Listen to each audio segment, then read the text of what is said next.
My name is Amber Strickland. I am from the farmlands of Western Massachusetts. I came to New York about 10 years ago. I was really just following the kinetic energy in the community, and I've been here for a while now.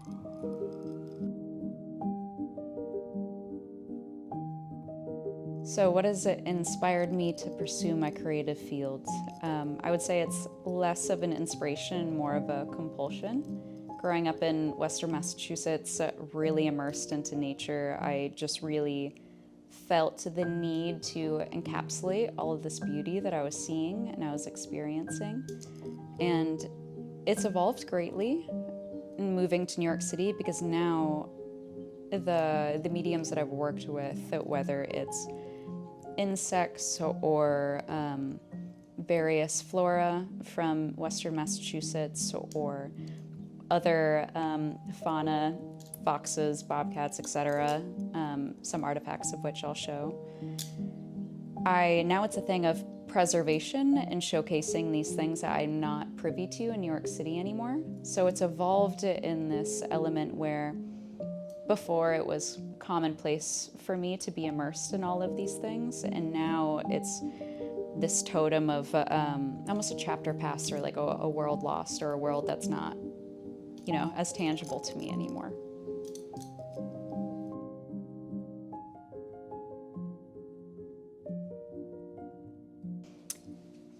This work plays a role in my life by being meditative. I would say that a lot of creatives can relate to me where you're in the process of making something and you sort of tune out of our day-to-day and you're in this very flow state of kind of just being a conduit for whatever is going through you and you need to make in the moment. This is meaningful to me because it's such a blissful state of being, and it feels so healing. And when you get to step back and look at something that you've created, especially something tangible and whole and something that exists that you kind of gave birth to in a way, it feels like this full circle moment, and it's deeply impactful and very satisfactory. And it almost feels like whatever space I'm taking up in the world, I'm paying it forward by making this other little thing that gets left behind, this sort of artifact. Yeah.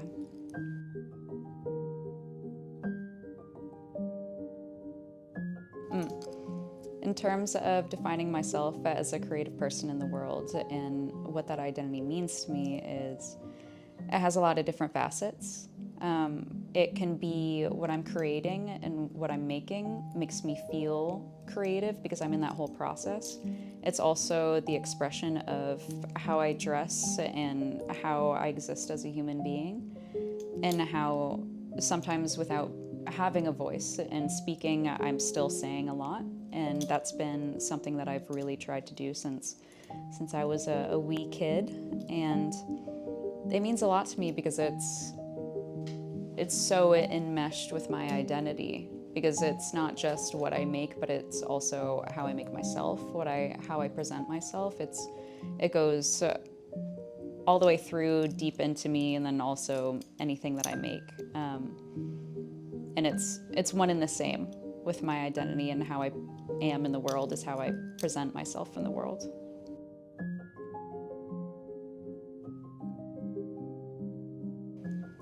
If I could preserve one thing in my life right now, I think it would be the myriad choices that I have in this current moment. I feel like I am currently in a place where there are a lot of crossroads, which is a bounty unto itself to have so many options. And in the same way, I think it can have a lot of pressure too.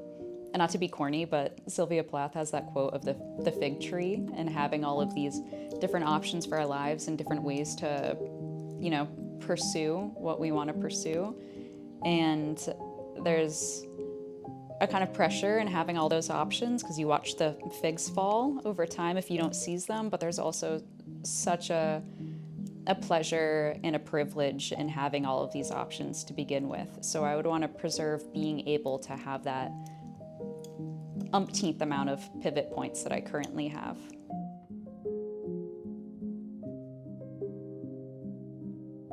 This is my childhood copy of The Voyage of the Basset by James C. Christensen. This is one of the books that I learned how to read by shuffling through. It was given to me by my mom.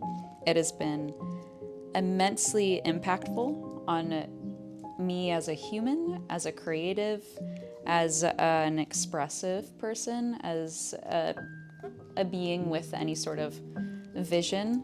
This has been just a decadent, gorgeous, really immersive tale that I've tried to, in more ways than I think I'm even aware of, bring to light in reality, simply by being enamored with it as a kid. This book connects to my personal and professional journey by giving me this idea that we can sort of fall out of our standing in reality and fall into something fantastical quite easily, and how rewarding and beautiful that can be, and how we're all capable of it. The characters in this book are commonplace people dealing with the difficulties and mundanity of reality, and then all of a sudden they trip into this crazy world where they're meeting sphinxes and dragons and Medusa and all of these really beautiful, deep, rich, colorful environments. And there's also a lot of depictions of very strong female characters that I've always wanted to embody or encapsulate or find in reality. But it showed me how easily we can be extremely illustrious with our imagination and then bring it to the surface and bring it into our own realities as well. Also, this is such like a maximalist book. I remember looking at these and wanting all of the outfits. Like, there's just little butterfly brooches and this little man's hat and all of these crazy layerings and jewels, and I just wanted to look like this and decorate myself like this. Look at that. Am I part of this magic? She asked herself. The unicorn knelt beside her and laid its head in her lap. I am part of this magic, she thought, filled with the wonder of it. She laid her hand gently on its mane and stroked softly.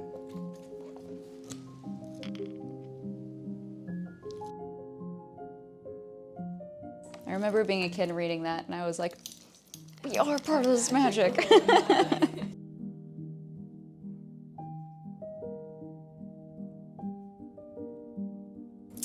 This is one of my favorite necklaces and most worn items of all time. This is a Turkish coin collar. It's an antique piece that I got pretty fresh after moving to New York City.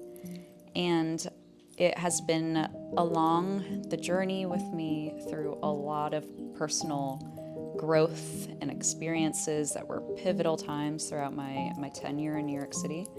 And this piece has always meant a lot to me because it's so gorgeous, it feels so ancient, and it's so representative of the history of Turkish jewelry, while also being, just a big old chunk of armor. So it's felt very protective, very inherently powerful, and also a very expressive statement piece that I have always felt was very representative and close to my heart in terms of how I dress and how I want to show up in the world. Yeah, it's a big honker. This piece relates to my personal journey in creativity and expressiveness because it is such a statement piece. And a lot of what I wear hones in on statement pieces. It's almost this overexposure to statement. But this one in particular is just so bold and holds very true to its value in how I describe jewelry often, which is armor. So it has this protective, really thick, heavy quality to it that makes it almost physically imbued with power to me. I've always felt more powerful and stronger in my footing just by wearing it. And it's been along for the ride, many rides. In terms of how I want to express myself every day and how I get dressed in the morning, it is very, very intuitive. It's something that I barely even think about. I feel like I can close my eyes and gravitate throughout my room or my closet, and I pluck these pieces and they mesh together, and that's just what I'm called to wear that day. And this piece oftentimes is in the fold because it truly just feels like the cherry on top of every outfit to me. And partly it's because of aesthetically how it looks, how it's this big solid adornment that I feel like ties in a lot of outfits. So when I get dressed every day and I have this gravitation, sometimes maybe I want to feel more of that power, and I'll reach for this, certainly every time.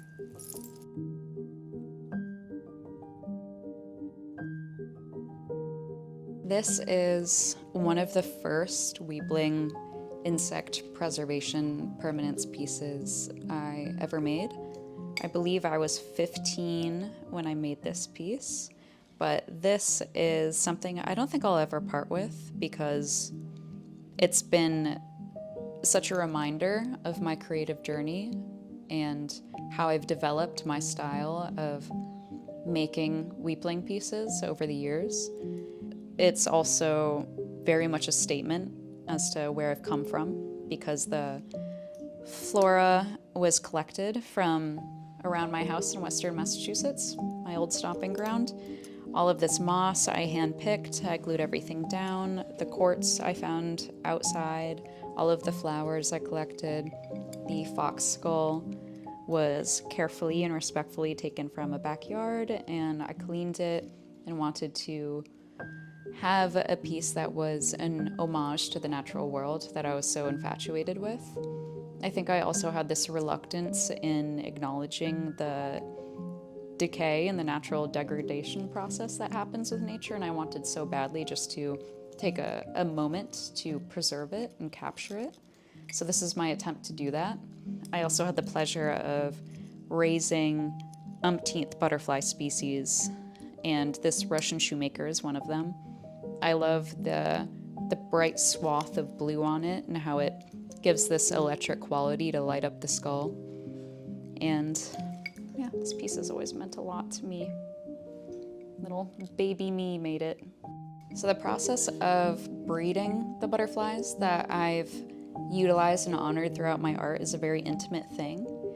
It requires, of course, a space to do it. I was working in a butterfly conservatory at the time, and we had about 50 different species from all over the world. There's always about 4,000 of them free flying. And every single day I would walk around and go to specific host plants. Host plants are the certain plant species that very certain butterflies would lay their eggs on, because it would be the food for their offspring once they hatched out into their larval stage. So I would go around and collect all of the eggs by hand, which is as delicate a process as it sounds like, with little bug eggs. And I would collect them in a cup. I would bring them to a different area with plentiful amounts of those host plants, let them grow up, make sure that I'm watching them and their environment's proper, let them go through their metamorphosis, and unleash them back into the world. So all of the species and specimens that you see, I had a hand in fostering their growth and making sure that they are safe throughout their lives and really taken care of. And then once they passed, I got to have the honor of enshrining them and guiding them through not only this living journey, but also this journey in death as well. Thinking about the version of me that made this piece in comparison to the version of me that sits here now and continues to create is an emotional question, because quality of life has changed drastically. And I think an artistic process for me that I had then was this removal from reality and plunging into that beautiful flow state that I talked about, but in a way that was